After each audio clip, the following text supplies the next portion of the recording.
Mística Ciudad de Dios. Segunda parte, libro 5, capítulo 3. Subían a Jerusalén todos los años María Santísima y José, conforme a la ley, y llevaban consigo al infante Jesús. Punto 737. Algunos días después que nuestra Reina y Señora, con su Hijo Santísimo y su esposo San José, estaba de asiento en Nazaret, llegó el tiempo en que obligaba el precepto de la ley de Moisés a los israelitas que se presentasen en Jerusalén delante del Señor.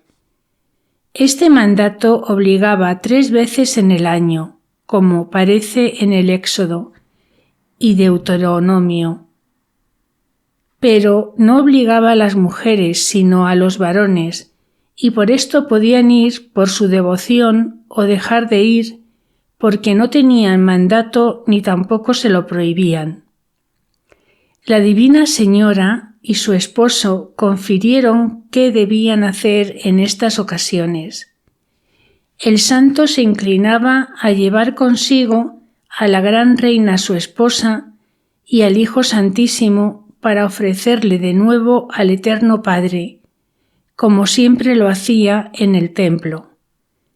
A la Madre Purísima también le tiraba la piedad y culto del Señor, pero como en cosas semejantes no se movía fácilmente sin el consejo y doctrina de su maestro el Verbo humanado, consultóle sobre esta determinación. Y la que tomaron fue que San José fuese las 2 veces del año solo a Jerusalén y que la tercera subiesen todos 3 juntos. Estas solemnidades en que iban los israelitas al templo eran: una la de los tabernáculos, otra de las hebdómadas, que es por Pentecostés, y la otra la de los ácimos, que era la Pascua de Parascebé. Y a esta subían Jesús Dulcísimo, María Purísima y San José juntos.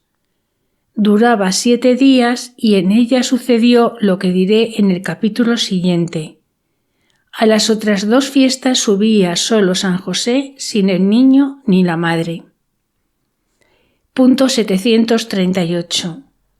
Las 2 veces que subía el Santo Esposo José en el año solo a Jerusalén, hacía esta peregrinación por sí y por su esposa divina y en nombre del Verbo humanado, con cuya doctrina y favores iba el santo lleno de gracia, devoción y dones celestiales a ofrecer al Eterno Padre la ofrenda que dejaba reservada como en depósito para su tiempo.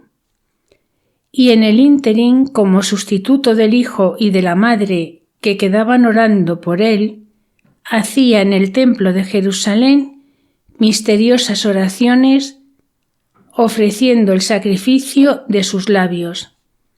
Y como en él ofrecía y presentaba a Jesús y a María Santísimos, era oblación aceptable para el Eterno Padre sobre todas cuantas le ofrecían lo restante del pueblo israelítico.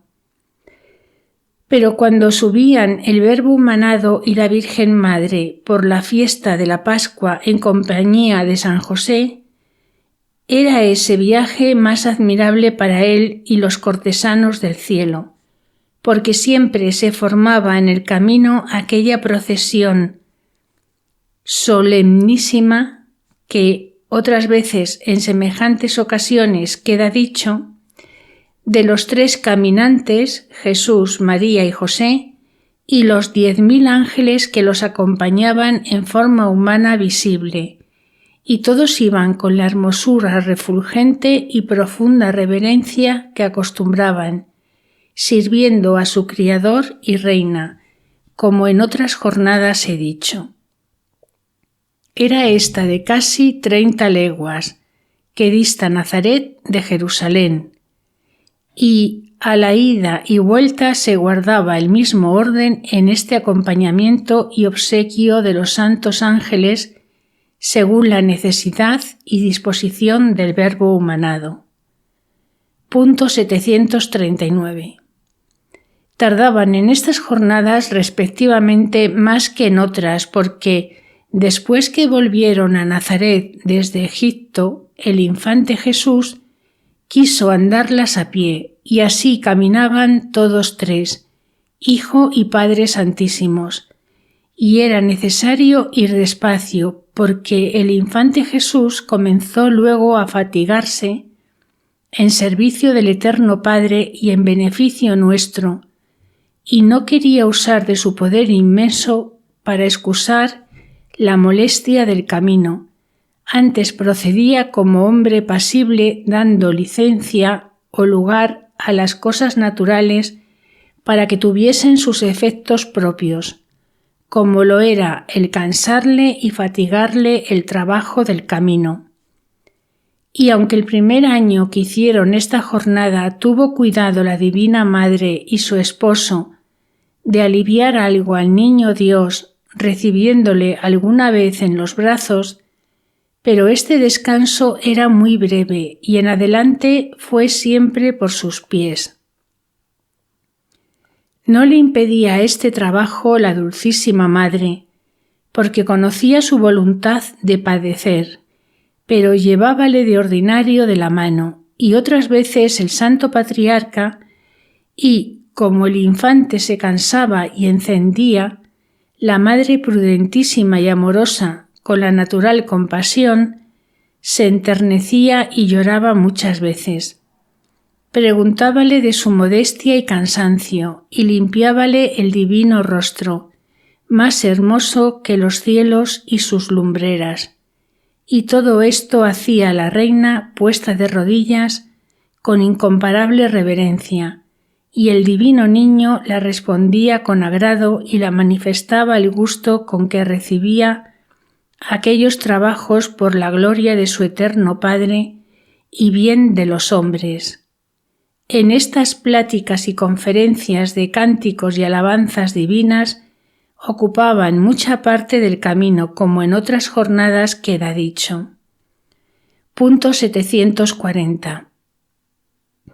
Otras veces, como la gran reina y señora miraba por una parte las acciones interiores de su Hijo Santísimo y por otra la perfección de la humanidad deificada, su hermosura y operaciones en porque se iba manifestando su divina gracia, el modo como iba creciendo en el ser y obrar de hombre verdadero, y todo lo confería la prudentísima señora en su corazón, hacía heroicos actos de todas las virtudes y se inflamaba y encendía en el divino amor.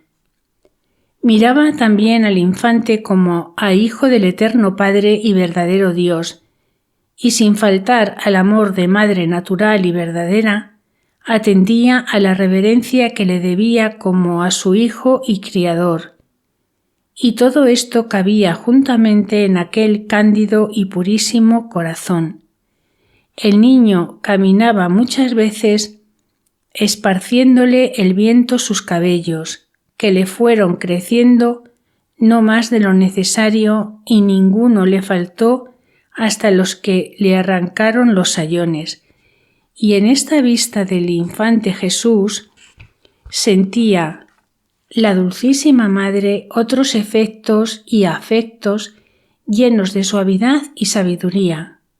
Y en todo lo que interior y exteriormente obraba era admirable para los ángeles y agradable a su Hijo Santísimo y Criador.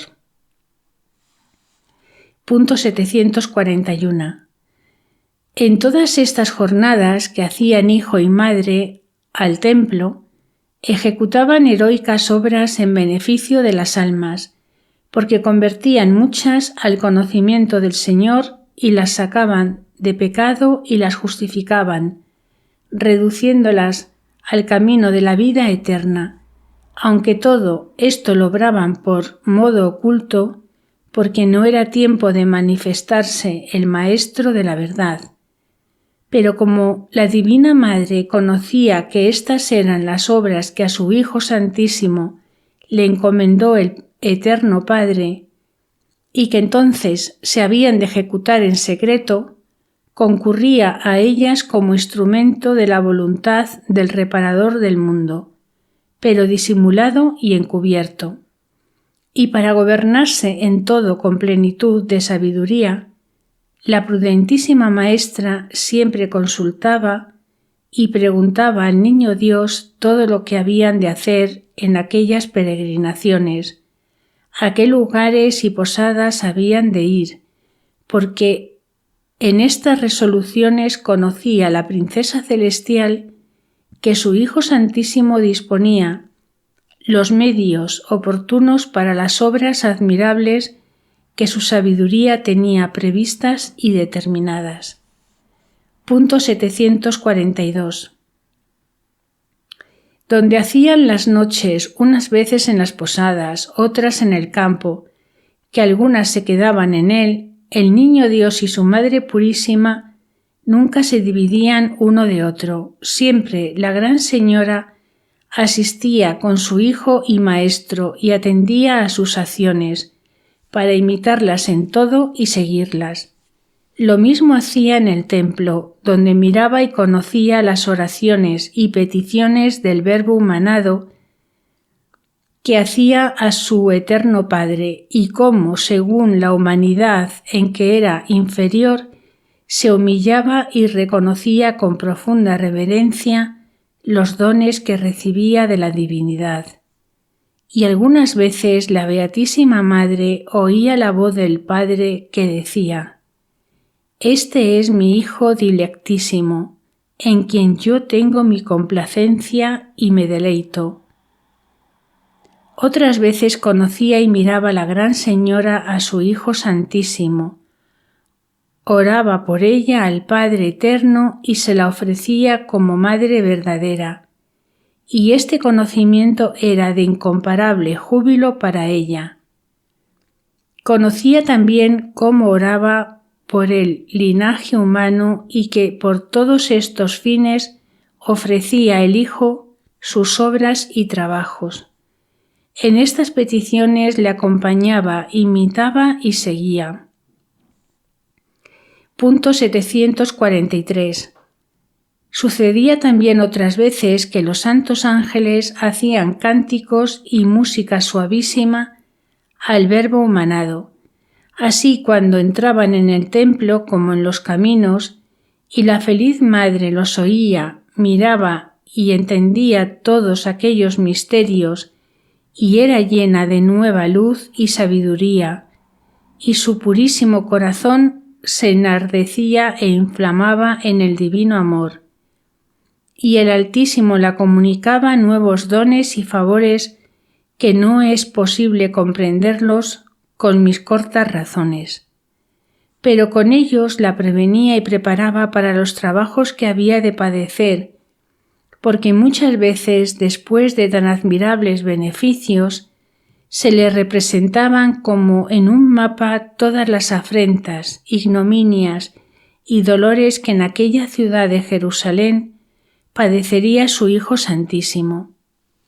Y para que luego lo mirase todo en él con más dolor, solía su Majestad al mismo tiempo ponerse a orar delante y en presencia de la Dulcísima Madre, y como le miraba con la luz de la divina sabiduría y le amaba como a su Dios y juntamente como a Hijo verdadero, era traspasada con el cuchillo penetrante que le dijo Simeón, y derramaba muchas lágrimas previniendo las injurias que había de recibir su dulcísimo Hijo, las penas y la muerte ignominiosa que le habían de dar, y que aquella hermosura sobre todos los hijos de los hombres sería afeada más que de un leproso y que todo lo verían sus ojos.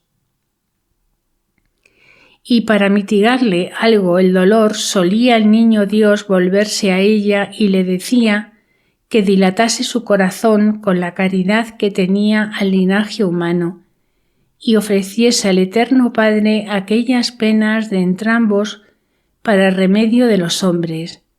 Y este ofrecimiento hacían juntos Hijo y Madre Santísimos, complaciéndose en él la Beatísima Trinidad, y especialmente le aplicaban por los fieles y más en particular para los predestinados que habían de lograr los merecimientos y redención del Verbo humanado.